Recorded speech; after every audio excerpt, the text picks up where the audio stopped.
nga pala yung pinaka-upuan namin yan. Bali, ito yung footrest. Nakadadiretso pa rin yung paa mo, comfortable ka pa rin. Tapos ito yung sandalan mo, nare-recline yan pag gusto mo nang matulog. Kaya habang nandito ka sa loob ng tren, kahit pa paano comfortable ka rin naman. Hindi ganun ka-comfortable kasi mas masarap matulog sa kape. Pero okay na rin to habang nasa biyahe ka. Much better to kaysa nasa aeroplano. Kasi pag sa aeroplano, napalit ng space na gagalawan. At least dito, yan. Kung gusto mong mahiga, recline mo lang to. Baba mo lang to, sinasandalan mo. Tapos footrest, tataas. Tapos may extension. Yan. Bali, ayan yung pinaka-extension mo. Ayan yung background natin. Yung bali, baba muna tayo ng train. Stop over tayo sa New Mexico. Yan. Mag-break tayo ng 1 hour. Medyo matagal-tagal yung stopover dito kaya bili mo tayo ng pagkain sa baba. Tingnan na rin natin yung lugar. Papunta tayo na Mexico. Yung bali, nandito na tayo sa New Mexico. Yan. Hanap tayo ng pwede nating pagbilhan ng pagkain yan. Meron sila ditong mga souvenir.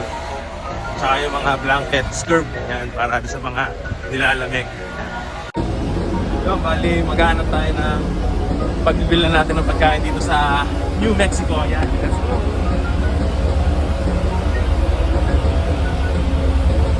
Ang dami yung nilabasan natin ay. Yun lang, wala kaming mahanap na pagbibilan ng pagkain. Dito na eh. Tanong tayo dito. Tanong kami dito. Kasama namin si Magtanong. Bali, wala kaming nakitang restaurant. Kaya balik na lang kami dun sa train. Isang oras lang din kasi yung binigay sa amin. Grabe yung lamig dito sa Mexico.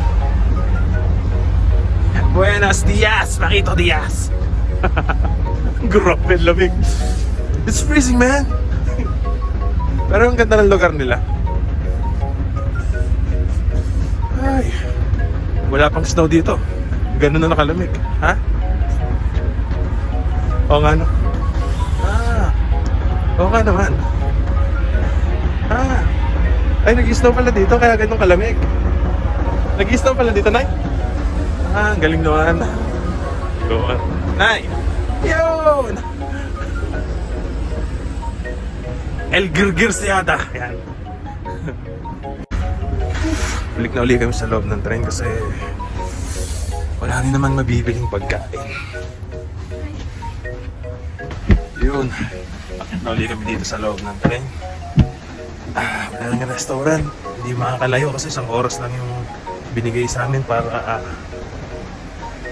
makakain. Yan. Yan. Balik na uli kami dito. Yan. El gutom na uli kami. El gutom. No kain. El gutom.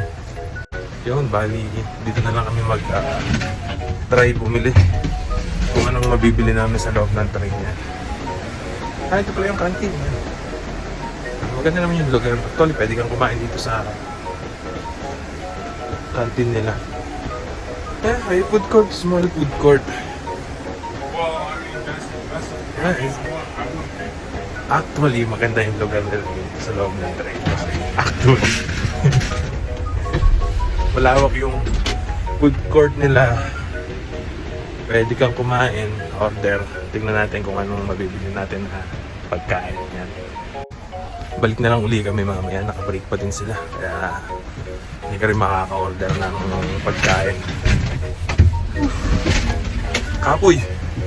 Napalaban pa ng Espanyol doon. No Spanish. Di porque may regla. No romansa. Borracha.